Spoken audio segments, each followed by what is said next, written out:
Hi guys, good morning. I just wanted to come on here super quick and let you know what our enrichment activity is for today.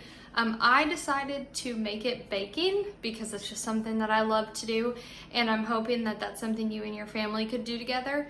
I'm gonna share and kind of walk you through my favorite chocolate chip cookie recipe, which is a little special because it has a secret ingredient, which is cream cheese, which is surprisingly super good. And you have to let the dough chill in the fridge for a little bit, which I know is the worst to wait. So if you want to do your own family recipe or a different one of any kind, it doesn't even have to be cookies, just anything, that's totally fine. I just want you to be able to do something fun and creative, and cooking is creative. You get to eat it afterwards, which is the best. So send me pictures in the comments if you bake anything today, or if you have any questions, and just let me know how it goes. Okay, let's get started. Okay, so the first thing we're gonna do is combine all of our wet ingredients, which kind of means just like the butter, cream cheese, sugar, and those things. It doesn't necessarily mean that all the ingredients are wet. It just means that those are gonna combine the easiest at first. So this recipe just calls for an entire stick of butter, which is perfect. Now this butter is softened. Softened doesn't mean melted. It just means it sat out in room temperature for a little bit and it's pretty soft to touch, as you can see.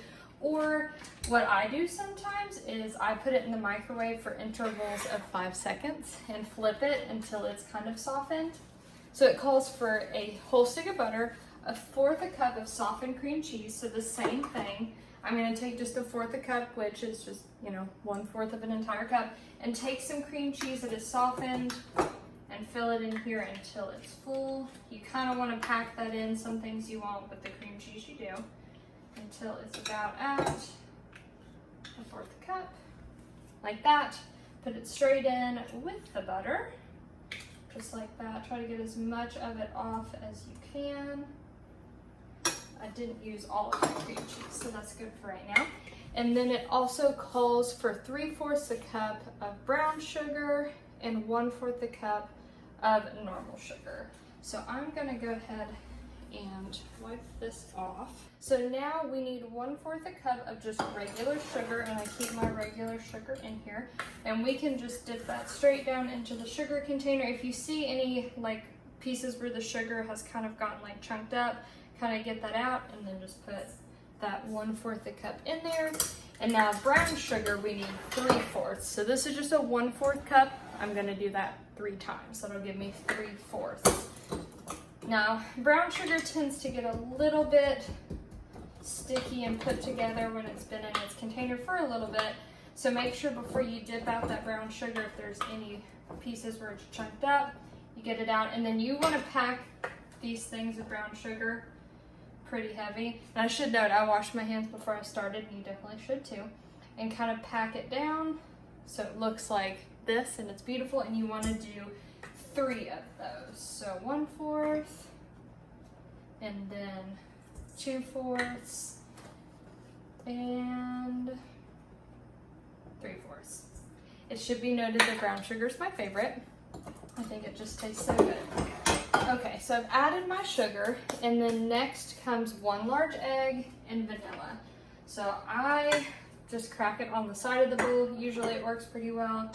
And I keep a plate nearby, or my trash can, just to put the eggshell on. I would suggest going ahead and washing your hands after this because you don't want to spread those germs everywhere. So I'm going to pause this super quick. Okay, I'm back, and last wet ingredient we need to do is add, I believe it's 2 teaspoons of vanilla extract. So make sure that when you have whatever little thing you use to measure tablespoons, teaspoons, I'm sure you have one of these somewhere. Remember, if it doesn't say tablespoons, it's TBS for like the table, the B in that. Teaspoon is TSP. Tablespoon's the bigger one. Teaspoon is the smaller one, because I've made the mistake of doing the wrong one before, so make sure you don't do that. And it says we need 2 of those. So I'm gonna measure this over. Vanilla is just so important and so good. And make sure that it is pure vanilla extract. It tends to be better than the imitation vanilla in the grand scheme of things. And I believe that's all we need to mix. Yep. So here's the key thing with this. You do not have to have a stand mixer to do this. I don't think I did when I was a kid. We always had the little hand mixers. Again, your parents need to do that because I made cookies when I was probably like 8 or 9, and I got my finger stuck in it because I got my hand too close to the bowl. So I can't emphasize enough that you don't need to do that with either of this. Like, have your parents do this, or just use a normal whisk to mix it together. Or if you don't have a whisk, just use a spoon and just mix it together really quickly. So this needs to mix for a total of 7 minutes, kind of on a medium spin. So I'm gonna go ahead and do that, and I'll be back in just a second.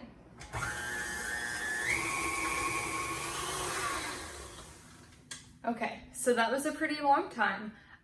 What I would suggest is just making sure that your consistency is about the same as mine, depending on what you mixed it with. It should be pretty light and fluffy. All of that butter and cream cheese and sugar and everything should have combined to kind of that consistency. Now we have to add our dry ingredients into this same bowl with our wet ingredients. So that includes like flour, cornstarch, baking soda, and I think that's it. And a little bit of salt if you want. The salt kind of adds just a tiny bit of like saltiness to it, but it doesn't make it very salty at all. Okay, so next we have 2 1/4 cups of flour. So I'm gonna grab my big container of flour. And I always make a mess when I do it this way, and you all probably will too. My best way to explain how to do flour is this. And I remember learning this in high school at like my home ec class, and I was like, what? A lot of people just want to dig it straight in just like you do with the sugar, but a lot of times you end up getting too much flour when you pack it in like that. It's different than sugar. So my best way that I found to do it is to take, whether it's a little scoop like this, and just scoop it into the measuring cup like this until it's overflowing. Like, you want it kind of overflowing like this. And my best thing to do is either take your finger if you're comfortable, which I don't mind because I'm just making these for me and my husband, or just take the edge of like your spoon and like slide it straight back into it. So it's like a nice flat, you didn't smush any of the flour down amount. So that's just 1 cup, we add it in. Now I needed 2 1/4 cups, so I still have 1 1/4 cup to go. So I put in more, doing the same thing, not pushing it down because I'll end up putting too much flour and it'll be too doughy. Sorry if you can hear my dogs barking outside, they apparently want cookies. So I put it like that. It should be heaping over, as you can kind of see, and then just take it and put it back in. Again, I tend to make a little bit of a mess during that. So that is 2 cups, and it still says 1/4 cup. If you don't have 1/4 cup like I do, just kind of guesstimate and say, okay, 1/4 of this cup would probably be about there. But if you have 1/4 cup, just use that. So I'm going to do that. Fill this one up with flour, and then slide it across, put it in. So there's my flour, 2 1/4 cup. Next comes cornstarch, which I don't really know what your container looks like, but it looks like this for me. Makes it just very soft, the chewy cookies that I prefer. And it says we need 2 teaspoons. So this one's a little different. Remember, we're not using tablespoons, the big one, we're using just teaspoons. So I need 2 of these. So you can just dip these in, kind of shake it until it's flat on top, like this, and then just put 1, and then 2 for the cornstarch. And then our next one is 1 teaspoon of baking soda. So baking soda tends to be kept in little boxes like this, and a lot of times it's kept in the refrigerator, so I'm not sure. It's different than baking powder, but I think there is a conversion you can do if you only have baking powder, so look that up if you need it. Same thing, I think we just need 1 teaspoon of that, put it in, and then 1/4 teaspoon of salt. So 1/4 teaspoon is like teeny tiny, so you have to be careful, because here's like a regular teaspoon, but then 1/4 teaspoon is the real small one right here. So I'm gonna do very little of that and then put it in. And then now I'm gonna mix, same thing, for about another minute or so until it's just really combined. Be careful though, because sometimes the flour will come out, and you may want a little spatula like this to push the flour down as it kind of starts to come up naturally. And again, probably at about a medium.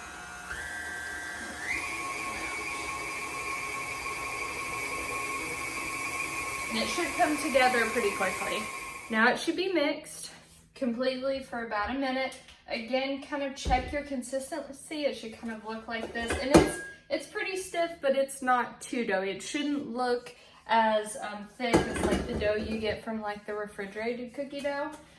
And then the best part, you are going to add 2 1/4 cups of chocolate chips. I think I may have added a little bit extra in here. It's about 3, so I don't know if I'm gonna add it all in, but you can add more if you please. I wouldn't do over 3 cups because 2 1/4 is definitely enough. But you're just gonna pour that in. So like I said, I'm not gonna add all of it because I think I have a little extra. And then you don't have to mix this for very long. You can just do this with a spoon if that's easier. But I'm gonna do it with this until they're all combined. And it should be a little hard for it because there's a bunch of them. Okay, that should be good. And like I said, you may want to take your little spatula and push it down on the sides just to get it all in one solid amount. If you're using a mixer, get all your dough out of this so that you can. Okay, once you have finished cleaning off all the dough from like your cookie dough thing, just put that to the side. And then this is the part that is my least favorite part about this recipe, is that you have to let the dough chill. Which means you can't just put it on a plate or on a sheet and just bake it. You have to let it chill because where it has cream cheese in it, it'll get too runny.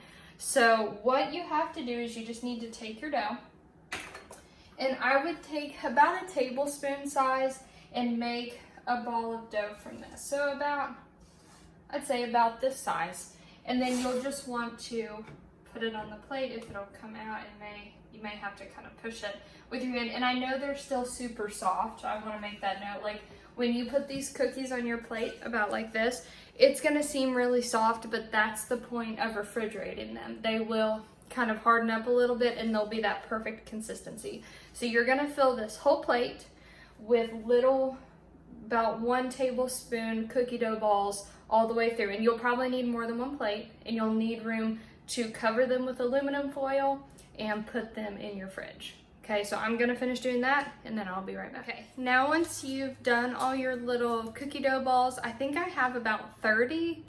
And I think I even have a little bit of cookie dough left. You could have probably even made them a little bit bigger than I did. So if you did, totally okay. As long as they're consistent, it really doesn't matter what size it is, because you just want them to cook thoroughly and you just kind of watch them as you bake. But I have 1 plate here, and I'm just gonna take aluminum foil, cover it up completely, and then put it in my fridge for 2 hours. Like I said, that's the hardest part of this thing. So cover them up, put them in your fridge, set a timer, and then I'll be back in about 2 hours. Hey guys, it's been about 2 hours since I was last on here, and I just wanted you to know that I took my cookies out of the fridge and I put them on a little baking sheet, just like this. I sprayed them before I put the cookies on with a cooking spray, or if you or your parents have those like nice silicone mats, that'll be perfect too.